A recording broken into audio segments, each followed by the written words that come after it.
Hi guys, I'm Madeline Harvey. Thank you so much for hanging out with me today. What I thought might be best for us today is to freestyle just a little bit, just to get real on the topic of the critical mind.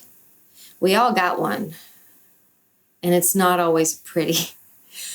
But what can we do about it so that our head stays clear and in the game, and that we can move forward in a useful, meaningful way in our creative lives? So it's my hope by the end of today's video that we both learn something about ourselves, and then we both have the tools to bring to the job in the making of art and the making of creativity. So I can feel the heaviness of this topic. Our critical mind. As singers, it's a little out of hand, guys. If I'm going to be honest with you, it's a little much, and it's out of hand. But we can do something about this. Now, as artists, which just know that if you're here watching this video with me, this is what I consider you, an artist. And I do believe that it's the artist's job to be sensitive and to stay connected to their inner world that they use to create and they share in ways that are both meaningful for them and for the outside world. But when our our critical mind gets a little too over dominant to the point where it's destructive, we are still demonstrating our sensitivity, but in a collapsed, non-productive way. So we gotta find the tools that are necessary to keep us turning it around and using those thoughts that come in as a means to, again, gather experience, gather insight, but move forward. Because oftentimes, and we all know what this is like, oftentimes, whether we're singing in a recording studio or on a stage, or maybe even just playing around with our phone, and we listen back, sometimes there is that, oh my God, like we just recoil and pull ourselves in, and it's just like the weight. We feel hot, right? Our faces get really red. We feel hot, and we feel the crushing weight of sometimes straight up disappointment. We feel we failed ourselves in one way. But it's what happens next that determines how we move forward, or if we move forward at all. Usually we'll hear something in our mind that says something. Pick your poison. Who do you think you are? That was laughable. Yeah, right. Nobody's going to take you serious. In fact, they're all laughing at you. You'll never be a singer. You're delusional, etc., etc. We've all thought something like that before. That is a destructive critical mind. And just know that we all have something in our psyche, in our minds, in our headspace that actually wants to cut off all life, all creative life, all new, fresh experience. So that's what's going on, and that's really helpful to know. But a healthy creative mind asks questions. A healthy creative mind doesn't make judgments. It doesn't go, it asks questions like, well, how can you do that better? Or if you didn't like that tone, try this. That might work better for you. Or that song idea is good, but let's change it to this. That might be better. So it makes suggestions and it asks questions. If you are having a thought that says, stop, don't sing, zip it, lock it, and put it in your pocket forever, you are not talking to the critical mind. You're talking to that part of your psyche that just wants you to go back in your hole and never come out. And we know sometimes we do that. Sometimes we do. But we also know that we just can't. We are creators. That's what we do in life. So again, the healthy critical mind will be one that asks questions.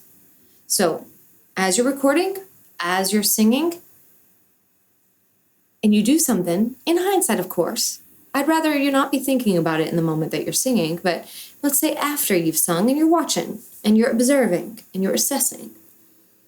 Yeah, ask questions. Like, what would you like to see differently? What would you like to try? You want to try something new there? How about a nice little run? It's all, the whole point is to move forward. New life. You are already sensitive. You're here. You're watching this video. You know what this feels like. So don't demonstrate that sensitivity in a way that attacks yourself. Use it to learn something from. That's the big difference. There's this study, and it's like a whole field of just thought leadership right now. Is just discerning the difference between mindsets, right? There's like a fixed mindset and there's a growth mindset. And that right there is what we're talking about. A fixed mindset is kind of obsessed with the result. The growth mindset is more of like using what you just did, improving upon it, you know, always learning. Value. There's value absolutely everywhere.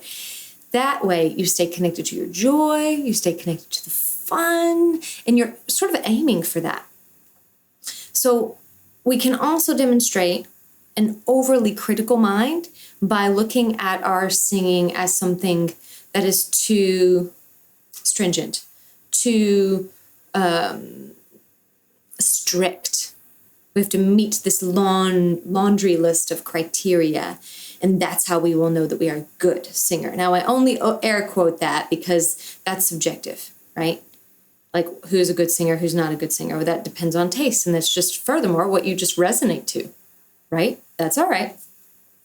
But when we work with this long laundry list of how's my rhythmic accuracy, how's my pitch accuracy, how's my tone quality, how is my tone consistency, how's my breath support, how's my chord closure, it's like way too much to think about. And as long as you're up inside of your head thinking while you're singing, there will always be a conditioned split between the head and the heart. And singing takes on a mechanical place. Again, that's another facet of being overly critical. I used to have this a lot, that if I did something that wasn't perfect, I was like really into precision. So, and if I did something that wasn't perfect, my exact thought was, I'll just try harder. I'll just work harder. I'll just try it again. I'll do it better. I'll do it better this time. And it wasn't exactly fun. Singing took on a quality of sort of life-taking rather than life-giving. And it wasn't until I learned, I just really want to feel it. I just really want to sometimes just forget all this technique and just come back to my body, feel at home in my body, make some noise, feel what that's like. Oh, that feels so grand. And then seeing if I can bring the feeling space and the head space together into a more cohesive, helpful unit. So that's how I am still working on that, because again, we live in a very critical world. And so it's always about balance, guys, but it is about having the tools to work with your mind, right? Your inner world is what singing is reflective of. Oh, isn't that crazy to know? That your voice will always show, always show how you actually feel and what you actually think, even when you're trying to hide it. There's a beauty and an honesty in the voice. And it's not always something that we can put our mind to. It's something that we just feel. Like, we know when someone's really being authentic, and we know when someone's really connected to themselves. But like I said, it's about having the right tools to bring to the job. So if you're finding that you're like a list person, like me, then chuck the list for just a little bit. Come back to yourself, just make noise, feel what it's like to be in your body, in a non-thinking sort of way, but staying centered, being where you are with your voice, and non-judgmental, just letting all be. And when you have critical thoughts that want to attack you, ask questions. This will reframe your mind from fixed into growth mindset. This is all about you staying connected to yourself and using your voice to stay connected to your creativity in ways that move forward for you. So there you have it, guys. I hope you've enjoyed today's video. If you have, please be sure to give it a thumbs up or click that subscribe button below. I would love to see you here more often. And as a matter of fact, this topic here is something that truly has my heart. I think we could all benefit from just a little take it easy now and again. But it really is about creating a space that you feel safe enough to be yourself. So incorporate that into your practices now. This is a momentum. This is a mindset. But once you change your mind, everything changes. Everything changes. So thank you so much for hanging out with me today. I love you so much, and I will see you next time. Bye, friends.